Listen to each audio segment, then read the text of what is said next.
Good afternoon, everyone, and welcome to the last episode of the Digital Law News for 2021. I'm Amelia Davies, an apprentice solicitor at Digital Law UK.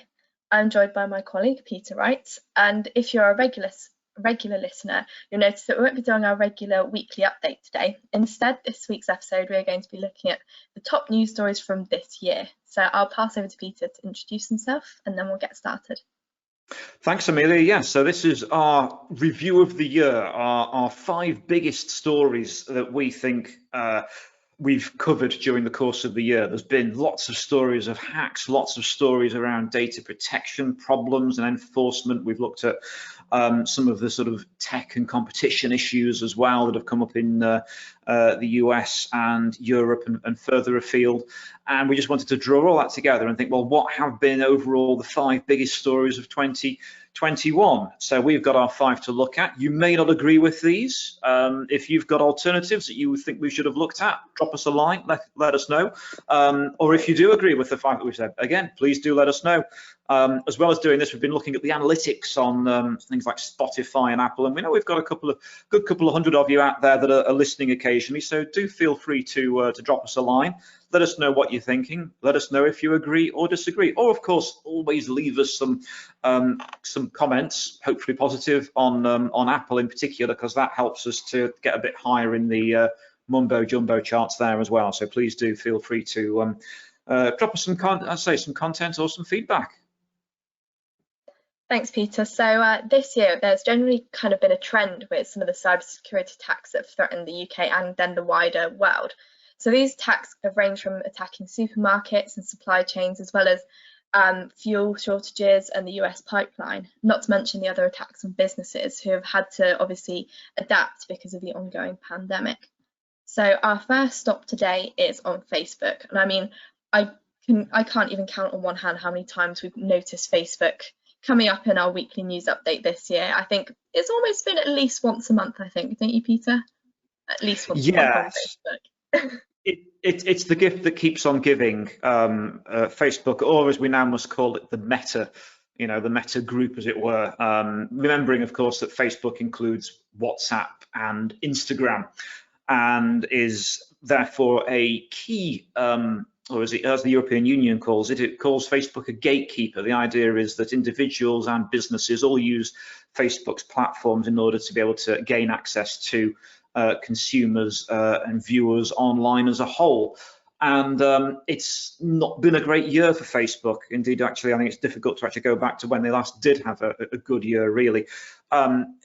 Multiple issues, from a large-scale data protection breach earlier this year of 500 million users having their information breached. We then had, of course, the Facebook going offline, and then we saw, I think, from that the massive impact that, because we tend to think, oh, okay, Facebook's down, okay, what's the big deal? And we found it was a very big deal, in particular for some companies that rely in particular on Instagram in terms of promotion and sales, and in terms of those who rely on WhatsApp. In many other countries, many parts of the world, WhatsApp is used as a vibrant communication tool for organizations to be able to organize their deliveries and arrange couriers and get products from A to B and get them to market. So the fact that then Facebook incorporating WhatsApp went down for so long had a massive knock-on impact to a lot of these organizations who had just presumed that all of those platforms would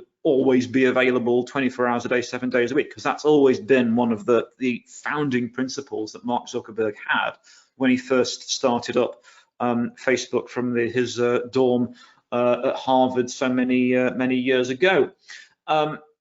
Then at the end of the year, we've had sort of more potential regulatory investigations. There was the whistleblower who ended up testifying before the US Senate and the UK Parliament, pointing out various activities that are taking place in terms of how data is handled and stored and used and manipulated.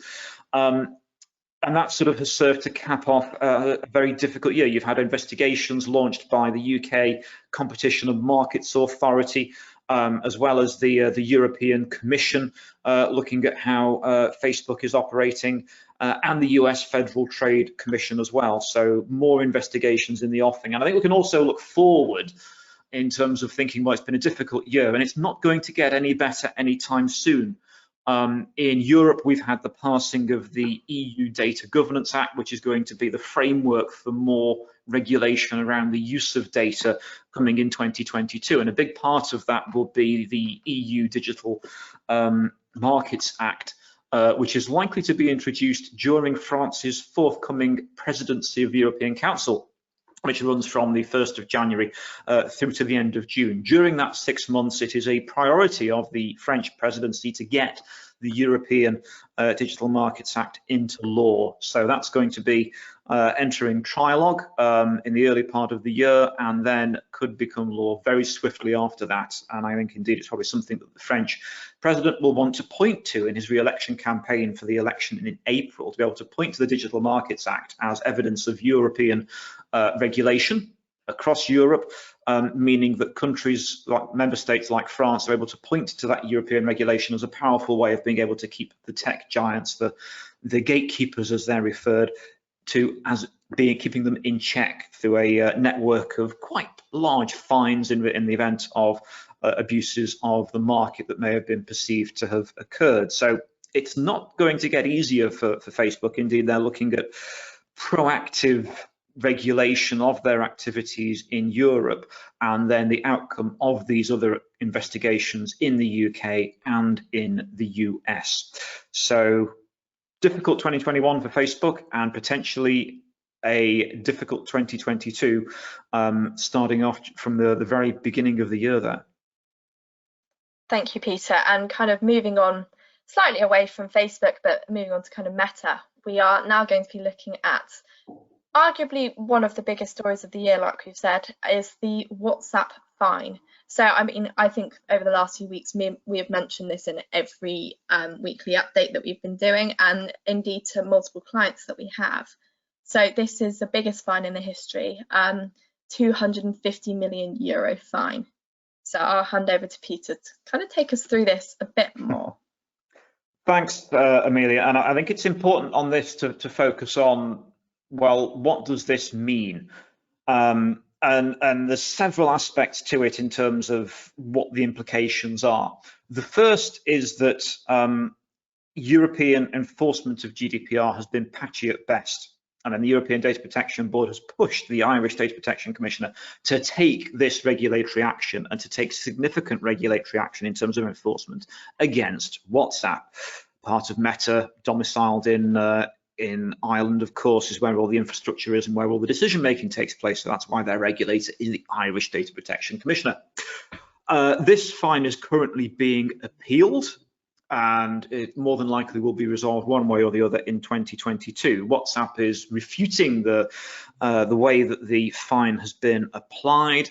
They have recently, though, introduced a new WhatsApp privacy policy, which suggests that it was problems with the previous privacy policy and endemic ways that WhatsApp uses and processes its users' personal data that is the problem. So we're not looking at enforcement because of a specific data protection breach or cybersecurity incident. We're looking at the integrity of the system, the way that WhatsApp is set up, the way that it uses personal data is a problem. And as far as the regulator is concerned, it is not consistent with the European General Data Protection as it applies in Ireland. So, and the big so what of this is, as we said, so many organizations are relying on WhatsApp for business purposes when they really should not be. And as you say, Amelia, we spend a lot of time advising our clients saying, just for the avoidance of doubt, do not use WhatsApp for business related purposes, yet we keep hearing of it being used. Just this week, we've had stories about WhatsApp groups amongst the UK Conservative Party in Parliament of the MPs. They communicate via these massive WhatsApp groups, hundreds and hundreds of MPs. And of course, it's very leaky. So what happens? We get screenshots of those conversations finding their way into the press, which is exactly what has happened within the last 7 days. But this typifies the fact that if you were using that thing for business purposes, you wouldn't want someone able to take a screenshot of it and then being able to share it online.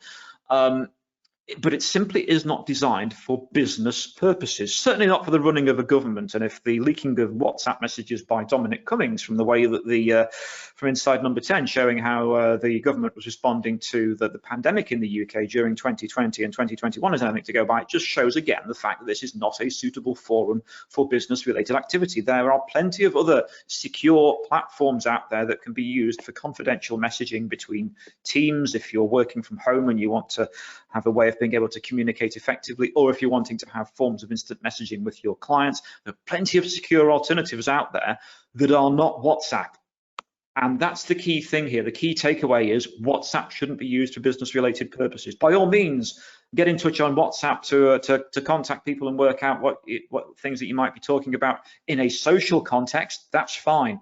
But do not hope to rely on it for business-related purposes, because as this fine shows, it is not consistent in terms of its application of the law relating to data protection in Europe via GDPR, or in the UK via the UK Data Protection Act, or in Ireland where the GDPR takes direct effect. Thanks, Peter. So kind of keeping the theme of working from home, we have now got the Royal Mail scams, and well, I mean, we look at the Royal Mail, but there's also been many other delivery text scams from this year.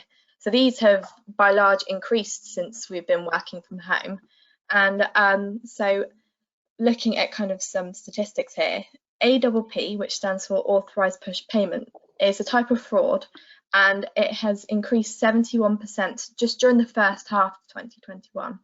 And this has surpassed the amount of money stolen through card fraud for the first time. And so from this, you can kind of see that we are really struggling with the text message scams. So I'll pass on to Peter to kind of continue with this one. Thanks, Amelia. This has been, again, the story that kept on giving during the course of the year was persistent new developments when it comes to different and more inventive ways that scammers are using to try and defraud people. It's been getting to the point that it's got so bad in the UK that I think if a single political party turned around and said, we're going to do something about cybersecurity and scams and fraud, the fact it seems to affect virtually every single individual who's received a scam, fraud, text message or email in some way, shape or form and may have clicked on it to their detriment, just goes to illustrate what a massive problem this is becoming. And it is becoming that because the fraudsters are able to make large amounts of money from it. It's important to bear in mind that a lot of the automated systems that scammers use to send this material out is freely available, or either free or very cheaply available on the dark web. Download a Tor browser, go online, see some of the tools that are out there that can be downloaded. So sometimes the scammers don't have to have any particular specialist knowledge of how to use this technology. They're just using it for general quick profit online, trying to catch the unwary. And it's the increasing complexity and frequency of these things that we need to spot for. So at the moment, it's the week before Christmas. We're recording this on the 21st of December. So everyone's making loads of orders on Amazon, and because everyone's worried about new restrictions because of the pandemic, there's lots of people ordering things off Amazon and ordering things from Tesco and the big supermarkets, and then relying on deliveries as a result. So, you know, that text message that purports to come from Tesco arranging your delivery of items, is that genuine? Is the purported text from the Royal Mail telling you of a item that's been delivered or that they couldn't deliver, and therefore you have to click on a link to arrange redelivery? Is that genuine? Indeed, sometimes even the hard copy postcards that are left, those have been copied and frauds carried out to make you call a number that isn't genuine to trying to get you to hand over payment information to get a package re-delivered. This was a problem, of course, earlier in the year as well, when genuinely some people were having to pay additional amounts to have packages from within the European Union delivered in the UK that might have been subject to additional payments. And the fraudsters quickly adapted, so they started to impersonate the official communications from the Royal Mail and from Customs and Excise to make it look as though payments had to be made when in fact they didn't.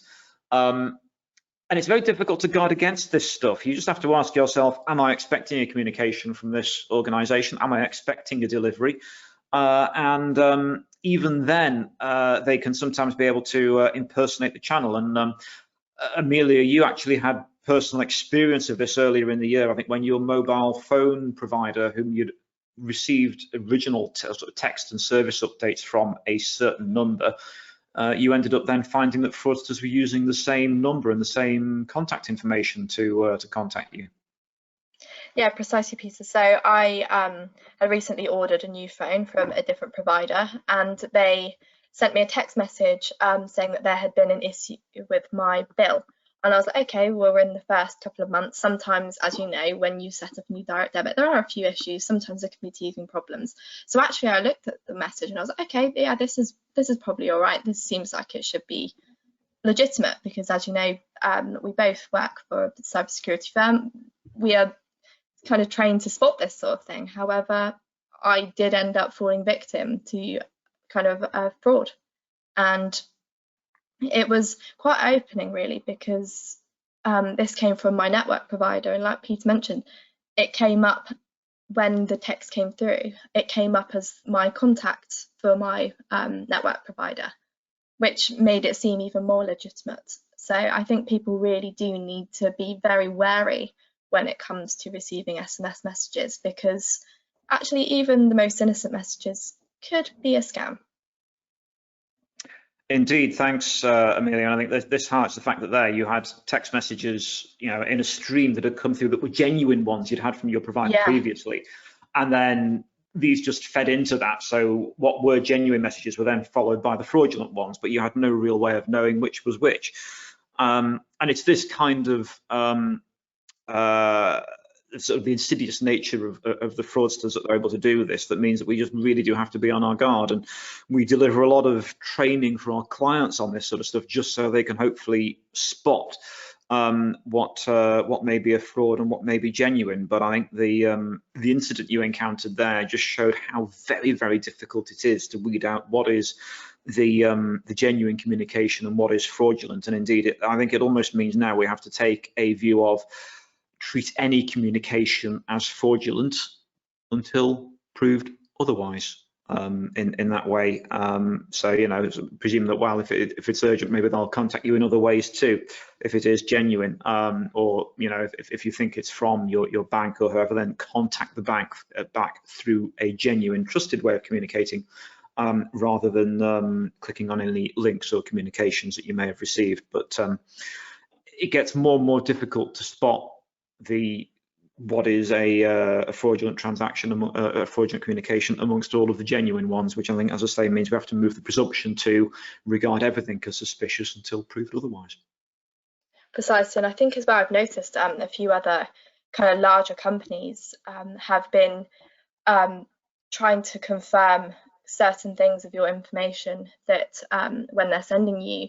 So, for example, I was renewing my TV license the other day, and to make sure that the email was legitimate, they had printed certain parts of my personal information, as well as then giving me different codes to confirm this, which potentially is going to be a way for the future. I know that Google have now implemented their two-factor authentication, which may help in some cases to kind of avoid the scams, but be interesting to see where this goes.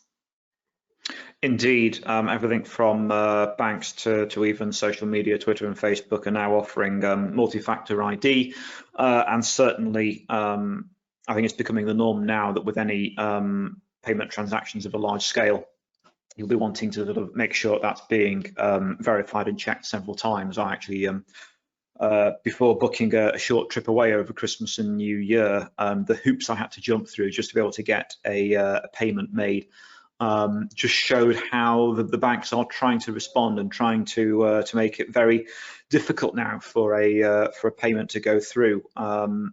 And that's just it. It's now it's that presumption of presume that everything is fraudulent until proved otherwise. And I think that's seems to be the attitude that certainly the banks and financial institutions are following. And I think it's all sort of almost a focus on us now as consumers to follow suit and be expected to have to jump through a lot of hoops for a genuine transaction to go through.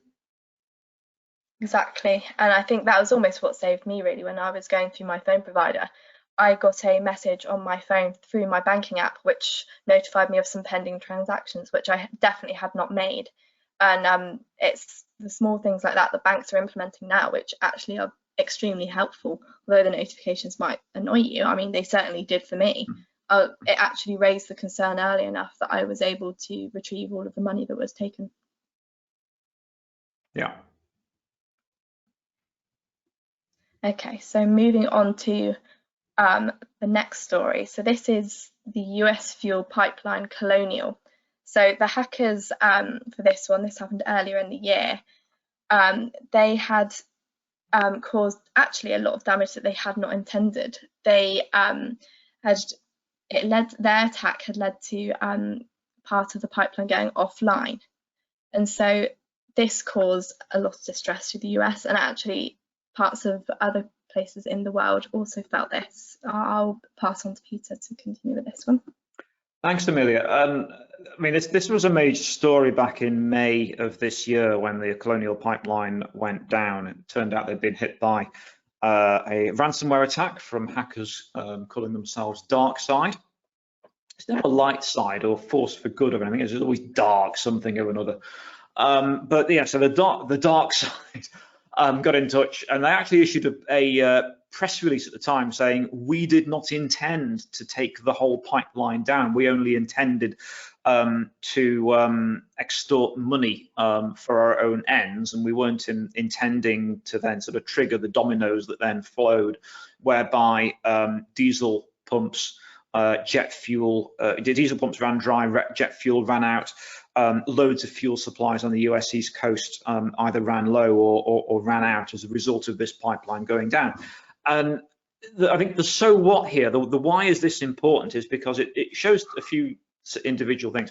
The first is that when hackers target these organizations, sometimes they're using free or low-cost technology that they have found online on the dark web, and they aren't necessarily themselves experienced or sophisticated in its use. So they sometimes don't understand the power of the technology that they are using, and it can cause significant damage. And in this instance, it was the unintended consequence, blundering into hacking a platform, the Colonial Pipeline, that then affected millions of people. That was not their intention, but regardless of intention, it still happened. So, you know, with any organization, if you're looking at security and thinking, oh, well, maybe we should not necessarily put a huge amount of resource into this. If we get hacked, if we get ransomware, hackers coming looking for money, we'll just pay them to go away. Do not presume that that is a acceptable strategy, because it turns out that that piece of ransomware could compromise the operation of a whole system. So imagine if your entire sales ledger is lost due to a ransomware attack that then takes it down. Even though you may end up paying the ransom, it's not going to actually help you recover the information. And the second thing is that in this time of global supply chains under stress because of the pandemic, where suddenly we're finding that there's shortages of items, there are things that are taking months longer to be delivered as a result of shortages, there are things that simply cannot be purchased, there's global supply chains being stretched to breaking point. When then something like this happens, sometimes it isn't necessarily possible to just flick a switch and return everything to normal. There can be deep scarring and long-lasting problems caused by a major piece of infrastructure like this going down. While this may have been more out of the ordinary in May of this year, we've got used to a lot of supply chain problems later in the year due to the effects of COVID around the world. And this is going to be something that we are therefore even more mindful of going into 2022. And I think organizations are going to be acutely aware of the fact that it's one thing to turn around and say we have supply chain issues because of COVID, but who wants to turn around and say we have supply chain issues because either we or one of our subcontractors has been hacked, and therefore we are unable to satisfy orders, or will not be able to satisfy them for weeks or months after we originally agreed to do so. No one wants to be in that situation, and this has highlighted some of those problems with supply chain fraud as a whole. Precisely, and your point there about looking towards the future. So last week, the National Cyber Security Centre, so the NCSC, we talk about them a lot on our weekly updates. They have released their strategy for 2022. So this is an 130-page document which has been released kind of looking at where we can improve as the UK as a whole through cybersecurity. I will pass on to Peter to go through some of the main details of this. Thanks, Amelia. There's some quite interesting material inside the strategy. There's a lot of lofty goals. I mean, in the past, when the National Cybersecurity Centre was launched in 2015 by then Chancellor George Osborne, there was the lofty aim of making the UK the safest place in the world to do business online. This strategy sets out a similarly ambitious tones, talking about strengthening the UK's cyber ecosystem, investing in people and skills, building a resilient and prosperous digital UK.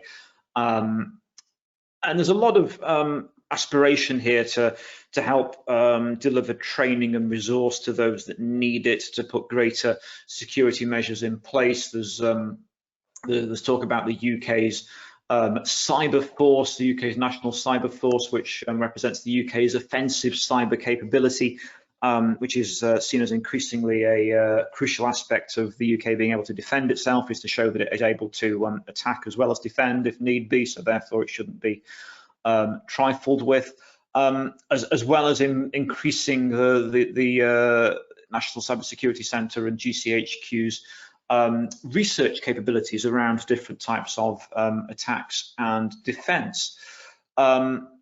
There's also going to be new legislation that's introduced on the back of this. So, for example, having a new product security and telecommunications infrastructure bill, which will enforce minimum security standards in all consumer smart products, which is crucial when we think of the increasing volume of smart technology we're going to have in our homes, from smart toasters and smart TVs through to smart fridges. The idea that virtually every piece of tech is now online and hooked up to the internet, so you can control it and receive updates, analytic information, just kind of shows that we're going to be seeing far more smart technology in the very near future, and therefore to try and ensure that this smart technology is kept to a minimum security standard, so it doesn't follow the route of the infamous Kayla doll. Look it up if you want to laugh with regards to some of the smart technology we've had in our homes in the past unwittingly. Then this is one way to do it, through central government regulation. There has also been a royal charter bestowed on the UK Cyber Security Council, which is seems to be quickly on the path to becoming the main representative body for the cybersecurity industry in the UK, and overall there's sort of greater recognition of the size and contribution of the cybersecurity industry to the UK economy. So that was worth about £8.9 billion within the last full year of figures. And employing something almost 50,000 people being employed in the cybersecurity industry as a whole. So there's clear recognition of the growing influence of that sector to the economy, and recognition of that by the government and by Number 10. So there's a lot of quite interesting goals and aspirations within the strategy document. I think there is a bit of a question mark with regards to funding, in terms of where some of these great things are going to come from. Is it coming from the existing resources? Will there be more resource? And what is the ability of government to continue that level of funding, given the current restrictions of the pandemic and the pressures elsewhere in the economy as well? And there is also the question of whether the actual definition of cybersecurity will be changed. There's been talk about changes to the Computer Misuse Act, which is actually quite an old piece of legislation, but technically defines what a cyber attack is in terms of an attack on a computer system. And potentially updating that legislation will then give law enforcement greater powers to act when it comes to trying to pursue hackers both in the UK and in jurisdictions overseas. So, for example, by updating the UK's framework on this, it might make cross-border cooperation with other law enforcement agencies more straightforward as well when it comes to pursuing hackers and trying to clamp down on the rather aggressive online fraud that we're seeing all around the world. So it's going to be interesting seeing the implementation of this strategy, which is more of a hands-on strategy overall compared to the more sort of laissez-faire strategy of the previous 5 years, so the 2015 to 2020 strategy.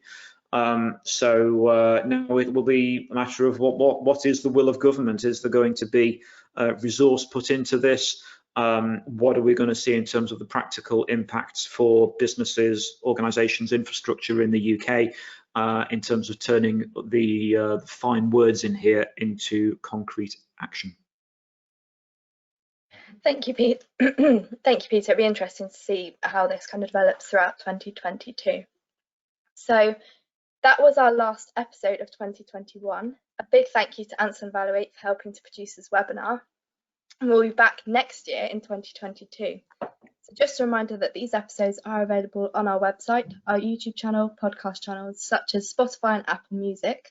So from us at Digital Law, we wish you a Merry Christmas and a Happy New Year. Thank you.